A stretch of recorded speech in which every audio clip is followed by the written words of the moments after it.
Et c'est parti pour Investir responsable, le rendez-vous dédié à l'investissement durable ou à impact de Smart Patrimoine. En l'occurrence, nous allons tenter de comprendre ensemble comment on peut utiliser la réglementation pour être guidé dans ses choix d'investissement responsable et comment cette réglementation se met en place progressivement. Pour cela, nous avons le plaisir de recevoir sur le plateau de Smart Patrimoine Jean-Baptiste Morel. Bonjour Jean-Baptiste Morel. Bonjour Nicolas. Bienvenue sur le plateau de Smart Patrimoine. Vous êtes responsable recherche ESG chez Arkea Investment Services. Alors, quand on parle d'investissement durable, c'est vrai que les épargnants peuvent être un petit peu perdus et c'est normal puisque la réglementation se met en place progressivement. On a notamment souvent évoqué sur ce plateau la réglementation SFDR qui permet une catégorisation de fonds, article 6, article 8, article 9. Si on reste sur article 8 et article 9, on se souvient qu'en fin d'année dernière, on avait vu un certain nombre de fonds catégorisés article 9, soit les fonds les plus avancés normalement en matière d'investissement durable. Une partie d'entre eux ont été recatégorisés article 8, peut-être par crainte de voir un régulateur regarder un petit peu plus précisément les critères justement liés à cette catégorisation. Et l'AMF s'est exprimée le 13 février dernier et c'était le premier régulateur européen à s'exprimer sur cette réglementation SFDR et l'AMF qui a souhaité apporter des précisions sur cette catégorisation et notamment sur la volonté d'introduire des critères environnementaux minimums pour justement choisir cette catégorisation article 8 ou article 9 basée sur la taxonomie européenne. On ne va pas refaire toute l'histoire, vous allez peut-être nous la détailler dans un instant, Jean-Baptiste Morel.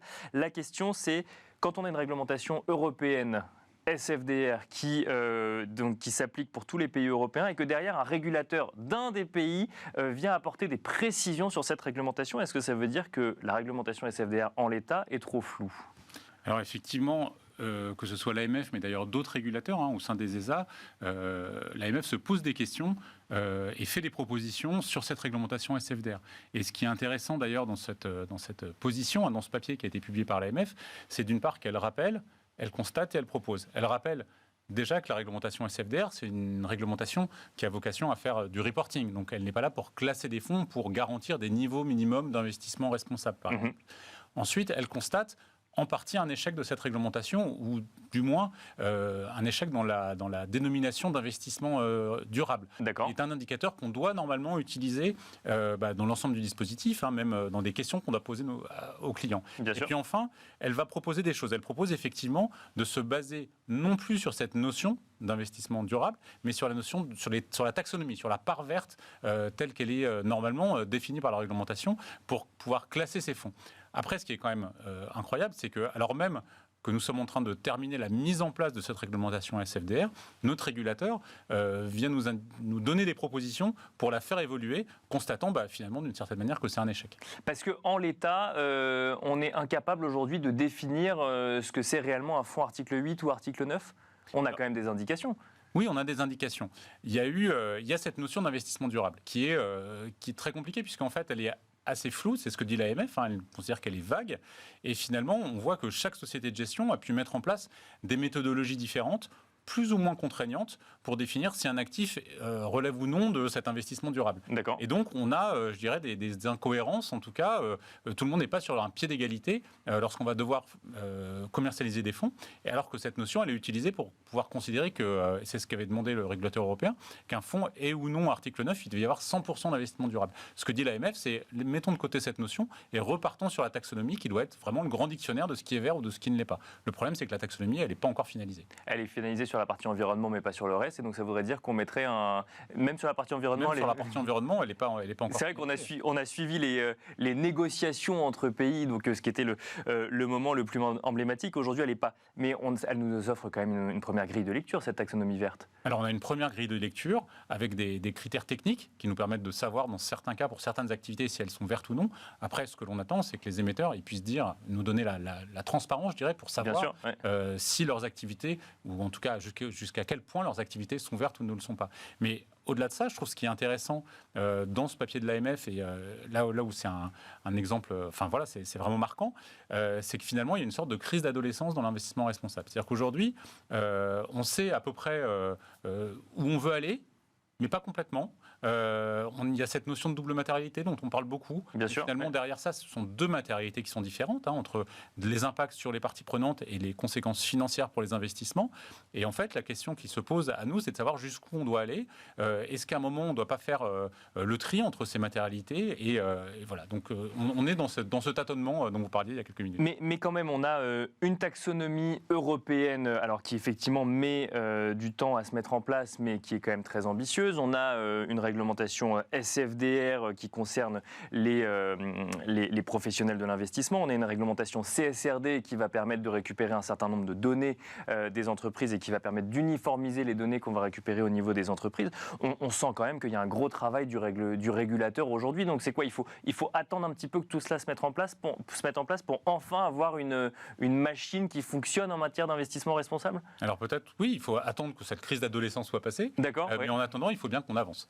Ouais. C'est un peu tout le défi qui est devant nous. Avancer, ça veut dire, pour nous, producteurs, avoir des produits qui sont lisibles et suffisamment transparents pour nos clients. Hein. Donc, nous, on a fait le choix, par exemple, de déployer une gamme avec plutôt thématique, qui parle de manière tangible sur des fonds soit d'infrastructures vertes, par exemple, des fonds solidaires, des fonds thématiques sur la biodiversité. Ça permet, je dirais, à nos clients d'avoir une meilleure transparence. Et puis, plus globalement, c'est aussi des publications de politique sectorielle beaucoup plus contraignantes, beaucoup plus exigeantes pour pouvoir garantir à nos clients qu'il y a un certain minimum, je dirais, qui est intégré à l'ensemble de nos fonds. D'accord. Après, il faut aussi que les clients ils fassent le tri, je dirais, dans les propositions de fonds qui sont données, de la même manière qu'il y a différentes approches financières, vous pouvez avoir différentes approches ESG, et après, c'est aux clients de savoir, finalement, si l'approche qui est proposée par la société de gestion, elle correspond à ses attentes. Mais ça revient à faire porter quelque part au client final la nécessité de s'y connaître suffisamment pour faire son choix dans les différents fonds qui sont proposés aujourd'hui par les distributeurs. Alors, il y a un travail de pédagogie à faire, bien évidemment, mais il y a aussi, surtout, je pense, un travail de transparence de la part des sociétés de gestion. D'accord, il faut avoir l'information. Il faut avoir l'information, il faut qu'elle soit claire, il faut que nos supports de communication soient suffisamment clairs pour expliquer quel est le message, quelle est la promesse qui est donnée par chacun des fonds. Est-ce qu'aujourd'hui, on a l'assurance que le terme investissement durable a bien la même définition chez tous les professionnels de la finance ? Alors aujourd'hui, non. Enfin, je pense c'est certain que non. On voit bien qu'on a des définitions qui sont différentes. L'approche traditionnelle de l'AMF dans sa réglementation, qui reprend ce qu'on avait dans le label ISR, c'est d'avoir de la sélectivité, c'est-à-dire non pas d'aller chercher le résultat, mais vraiment d'aller chercher le moyen, prouver que l'intégration de la recherche ESG, elle l'oblige à une certaine sélectivité. D'accord. Grâce à ça, qu'on peut pouvoir indiquer qu'on est ESG, ISR ou qu'on ne l'est pas. Là où on doit aller, c'est plutôt vers la taxonomie, je pense, et avoir cette même définition. Et on a besoin de la taxonomie pour ça, pour savoir ce qui est vert, de ce qui ne l'est pas, ce qui est social, de ce qui ne l'est pas, etc. Donc on a besoin d'un guide finalement, mais est-ce qu'on peut imaginer dans ce cas que demain, quand la taxonomie sera arrivée à son aboutissement, qu'on pourra l'utiliser comme un guide, que les réglementations seront en place, est-ce qu'à ce moment-là, on pourra envisager avoir une même définition de l'investissement durable pour tous ? C'est l'idée de cette taxonomie, c'est l'objectif, c'est vraiment d'avoir ce langage commun, ce vocabulaire commun, qui permet ensuite de reporter de manière homogène. Donc on a typiquement des fichiers maintenant de reporting communs en Europe qui s'appellent des EET, qui permettent de donner à nos distributeurs des informations qui sont comparables d'une société de gestion à l'autre. Mais on voit bien que si en amont, la définition de ce qui est vert est différente d'une société de gestion à l'autre, on n'y arrivera pas. Donc, tout est en place, mais voilà, il reste encore ces dernières étapes pour pouvoir avancer. Et donc en attendant, on est dans ce que vous appelez la crise d'adolescence finalement, où il faut se fier au sérieux ou au ressenti de sérieux des professionnels qui vous proposent des investissements durables selon leur définition. Et donc il faut aller creuser derrière finalement quand on est épargnant. Soit il faut creuser derrière, après il y a une autre solution qu'on connaît depuis longtemps, qui est le label. D'accord. Le label, il y a des limites, on en a déjà parlé. Bien sûr. Néanmoins, le label, c'est un référentiel avec un labellisateur qui va venir auditer les fonds pour s'assurer de son respect. Donc, pour moi, le label, il est aussi là, je dirais, pour rassurer le client dans la qualité, finalement, ESG des fonds qui sont proposés.